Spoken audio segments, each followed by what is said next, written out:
Black Widow of the Suburbs. How a loving wife became a cold-blooded killer. They called it Honeydew Lane.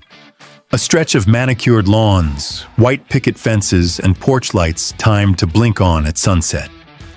Even the street name felt sweet, like nothing bad could happen there. But it did. And it wasn't loud. It wasn't messy. It was precise. You wouldn't think Danielle Morrison was dangerous.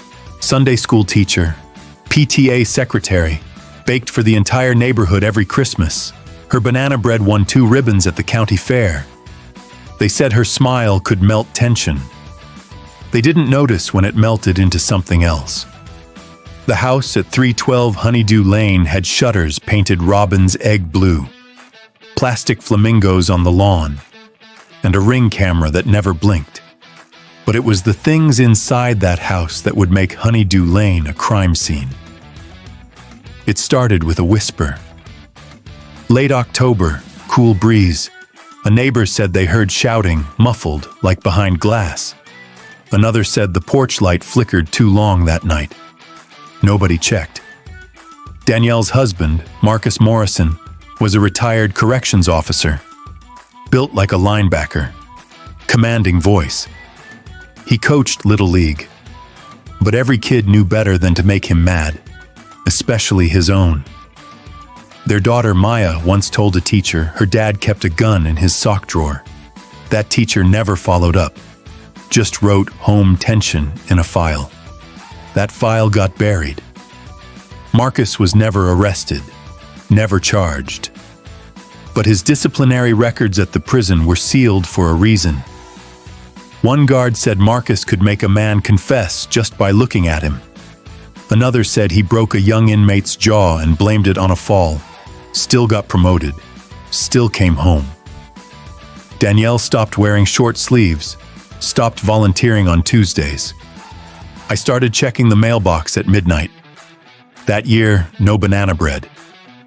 The day Marcus disappeared, Danielle called 911 at 7:14 a.m.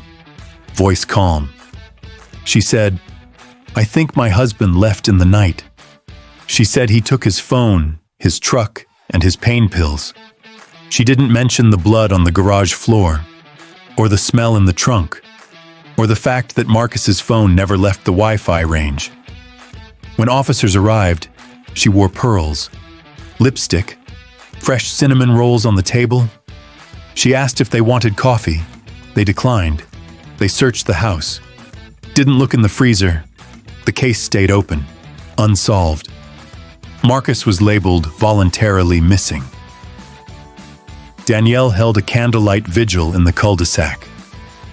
2 months later, her neighbor, Mr. Hanley, said he saw Danielle digging behind the shed at night. Said she looked up at him and didn't blink. He never brought it up again. People assumed Marcus ran. They said PTSD. Said maybe prison messed with his head. Said maybe he was cheating. No one said abuse. Until Maya posted a TikTok. Just one. A black screen. Caption, "He wasn't a good man. She just wasn't allowed to say it." It was taken down in 24 hours, but not before someone downloaded it, and not before it got to Detective Lauren Beck. Beck had worked on cold cases. She knew when silence was suspicious. She dug into Marcus's sealed prison file. What she found didn't surprise her. 4 excessive force reports, 2 inmate complaints, 1 letter, unsigned but vivid, claiming Marcus bragged about disciplining his wife the same way he handled prisoners. Beck got a warrant, the kind you don't talk about. Quiet, after midnight. Unmarked car. My body came rolling. They found bones in the crawl space, wrapped in a canvas duffel bag. They found a gun behind the water heater. Serial number scratched off. And they found Marcus's teeth in a jar, labeled ashes. Danielle didn't run, didn't cry, didn't blink. She said, "I told him to stop. He didn't." In court, the prosecution called her cold, calculated, premeditated. But the defense showed photos, bruises shaped like belt buckles, older records, a therapist's forgotten notes. And then, the video. Not from the Ring camera. That was wiped. This one came from Maya's old tablet. A video labeled Math Homework. It was 47 minutes long. Only the first 6 minutes were math. The rest was screaming and crying and silence and one final thud. The judge looked pale. The jury looked sick. The prosecutor tried to suppress it. Too late. Danielle was sentenced to 5 years probation, voluntary manslaughter, time served, community supervision. Some called it justice. Others called it murder. But when Danielle returned to 312 Honeydew Lane, the porch light flickered again. A new neighbor moved in next door, Detective Beck, said it was a coincidence, said she liked the school district. But every night at 11:47 p.m., that porch light blinks once, then twice, then it stays dark. And Danielle, she just watches from the same chair, with the same pearls and the same unblinking eyes. They say she started baking again. Banana bread. No one's tasted it. Because the last person who knocked hasn't been seen in 3 weeks. And next week, it's Mr. Hanley's turn to check the shed. Have you ever noticed how dogs sense things before we do? Earthquakes, illness, evil. It's in their stillness, in the way they growl at empty corners or refuse to cross a hallway without looking back. That was Shadow. A mutt with matted fur and sad low eyes. Nobody knew who he belonged to. He just started showing up after the police left 312 Honeydew Lane. Every night, 11:50 sharp, he'd sit across the street, stare at the porch and whine, like something was calling him or warning him. Neighbors joked he was Marcus reincarnated. Some said the dog was cursed. Others said nothing. They remembered what happened to the last man who asked too many questions. Mr. Hanley's porch light hadn't turned on in 8 days. Newspapers piled like tombstones. Mailbox creaked in the wind. His tabby cat clawed at the windows like it was trying to get out. But Danielle still waved at passing joggers. Still wore pearls, still baked. The only difference? Now she left a slice of banana bread at the edge of her lawn. Every night, for Shadow. And every night, Shadow sniffed it. Then sat. Then waited. November 18th, 3:26 a.m. A doorbell came 2 streets over and caught something odd. A dark sedan, no plates, rolled slowly past Honeydew Lane, slowed again in front of 312. Headlights flicked off, then on, then off again. 2 taps of the horn. Danielle stepped outside, in a bathrobe, holding something wrapped in a blanket. She placed it in the trunk. The car drove off. She didn't look around. She didn't flinch. That footage never made it to the police. Because the homeowner who caught it went missing the next morning. And still, no warrant. No new searches. No media frenzy. Because women like Danielle, they don't fit the mold. Too polite, too presentable, too suburban, until Detective Beck started noticing patterns. See, Danielle wasn't always a Morrison. Before Marcus, she was Danielle Hughes. And before that, Danielle Rice. 3 names, 3 counties, 3 dead men. 1 drowned, 1 disappeared, 1 accidentally overdosed on insulin. But here's the twist. None of them were husbands. They were landlords. 1 evicted her during pregnancy. 1 raised rent after a break-in. 1 accidentally walked in on her in the shower. Each man's death was filed separately. No connection. Until now. Beck began building a board. Photos, maps, timelines. Red string running through Danielle's life like veins. She traced her back to Tallahassee, 2003, a runaway shelter. Name: Danny. Age 17. Reported bruises, silent, withdrawn. Beck reached out to a counselor who once knew her. Old, frail, but sharp. The woman only said, She never screamed, never cried. But when she looked at you, you'd swear she'd already buried you in her mind. The deeper Beck dug, the more she realized. Danielle didn't kill out of rage. She was killed to erase threats, erase pain, erase power that didn't belong to her. 1 week after Mr. Hanley disappeared, Shadow stopped eating, started howling, only at night, only when Danielle played her records. Her favorite? Strange Fruit by Billie Holiday. She'd play it on vinyl, crackling, slow, windows open, eyes closed.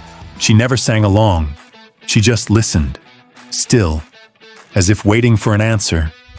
And that's when the smell started. Neighbors said it came from the shed, rotten citrus, metallic, like something sour and wet trying to crawl back into the earth. The HOA filed a complaint, but when the inspector arrived, Danielle met him with cookies and a signed letter from a pest control company saying, "Problem resolved." The inspector left. No one entered the shed, but Shadow started digging behind the fence, near the compost bin, right under the bird bath, and he unearthed a bone, small, clean, too white to be an animal. That same night, Shadow vanished. His leash was found near the storm drain next to a piece of banana bread. The next morning, Danielle posted a flyer. Lost dog answers to Shadow, last seen on Honeydew Lane. Handwritten, blue ink, no phone number, just an address. 312. Beck had enough. She pulled records, pushed the judge, demanded a cadaver dog search. The order was granted, search scheduled, Tuesday. But on Monday, Danielle's house caught fire. The flames started in the kitchen, traced to faulty wiring. Only, Danielle didn't call 911. A passing Uber driver did. By the time firefighters arrived, she was outside, soot on her face, blanket on her shoulders, and that same unblinking stare. They found no remains in the house, just ashes, and behind the shed, they found Shadow buried, wrapped in flannel, neck bruised, tongue bitten through. Maya never came home. She stopped answering texts, deleted her socials. Beck called her emergency contact. It was disconnected. That night, Beck drove back to Honeydew Lane. Windows down, no radio. She parked across from 312, lights off, eyes on the porch. Danielle stepped outside. I looked directly at the car. Then she smiled and mouthed a word. Soon. The porch light flickered. Once. Twice. Then died. And from the woods behind the house, a faint growl, low, wet, not quite human. Beck reached for her radio, but the battery was drained. Her phone? Screen black. She tried to turn the ignition. Nothing. And then, a hand tapped the passenger window. Not a knock, just a press. Slow, deliberate. She turned. No one. Just a palm print. Smudged. But on the glass, written in ash, were 4 words. You're digging too deep. Some say the suburbs are quiet, but quiet isn't peace. It's just noise with the volume turned down. And on Honeydew Lane, that silence had a pulse. It beat beneath the flower beds. It breathed through the vents. It watched through half-closed blinds. Ever since the fire at 312, Danielle's house stood scorched but proud, like a widow at a funeral she planned herself. Only the kitchen had burned, but the scent of smoke clung to the siding like guilt. The neighbors stopped waving, stopped walking their dogs, stopped calling Danielle by name. They just whispered, "That woman." That house. That smell.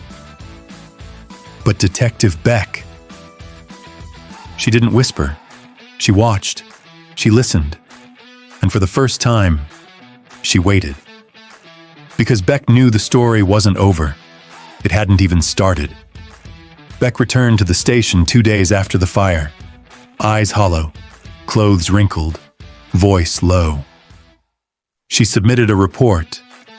Partial, disjointed, but clear on one thing. Danielle Morrison is not acting alone. They laughed at first, said grief was clouding her judgment, said she'd been on the case too long, said Marcus Morrison was the monster, not her. But Beck had seen the footage, the unlisted live stream Danielle uploaded for exactly 7 minutes and 11 seconds. It showed Maya, not missing, but silent, in a chair, in a room with no windows, eyes open, unblinking, like her mother. Beck took a screenshot before it vanished. She ran facial recognition. No match. The photo was scrubbed. Metadata, code, origin, gone. The tech team said it looked like deep web cloaking, but Beck knew better. Danielle didn't need hackers. She needed obedience, loyalty, silence, and someone was giving it to her. Late November, the temperature dropped. Frost crept up porch steps. Birdsong vanished. But Danielle, she bloomed. Started planting roses in the ash of her garden. Blood-red petals, dark, heavy stems. Neighbors said she sang while she dug. Old hymns, strange lullabies. And at night, that same light flickered. Once, twice, then off. Beck set up a hidden camera, disguised as a gutter drain, high resolution, infrared, motion triggered, 3 nights. Nothing. 4th night, movement. 2:14 a.m. The footage showed a man in overalls, walking into Danielle's backyard, carrying a shovel and a bundle. He never looked at the camera, he walked straight to the shed. I opened it. I went in. Didn't come out. The timestamp kept rolling. 2 hours, 3, then static. At 5:47 a.m., the feed resumed. The door to the shed was closed. No man, no shovel, just a second bundle, smaller, now beside the compost heap. Wrapped in canvas. Leaking. Beck froze the frame, magnified the bundle. Inside, a shoe. Tiny, with glitter laces. A child. The next day, Beck visited Danielle. She didn't ask permission. She didn't wear a badge. She brought flowers, white lilies. Danielle opened the door wearing yellow gloves. Smelled of bleach and cinnamon. "Detective," she said, voice honeyed. "What a surprise." Beck stepped in, took everything in, every surface scrubbed, no dust, no scent, too clean, except the piano, old, untuned. Keys yellowed like teeth. On top, a photo of Marcus. Next to it, a candle, still burning. "You lighting that for him?" Beck asked. Danielle smiled. Number for those who never listened. She led Beck to the sunroom. Fresh tea, fresh banana bread. Same smile. Beck didn't eat, didn't drink. She just slid a photo across the table. The glitter shoe. Danielle stared, didn't flinch. "You're running out of places to hide them," Beck said. Danielle reached for her tea, took a slow sip, then whispered, "You only bury what grows." That night, Beck returned to the shed. She didn't wait for a warrant, didn't bring backup. She had a shovel, a flashlight, and a reason. She pried open the shed door. The smell hit her first. Rot, Moldavian decay, clinging to the wooden walls like breath. Inside, jars, labeled, dated. December. August. Ruth. Evan.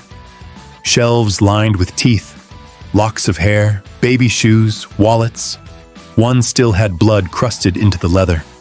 In the center of the room, a trapdoor, metal, bolted, scratched. Beck forced it open. A ladder descended into darkness, one rung at a time. She went down. The air was wet. The silence is wrong. Then, a sound. Breathing. Shallow. Ragged. Close.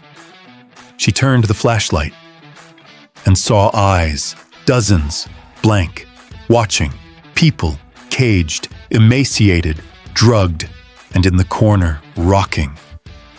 Maya.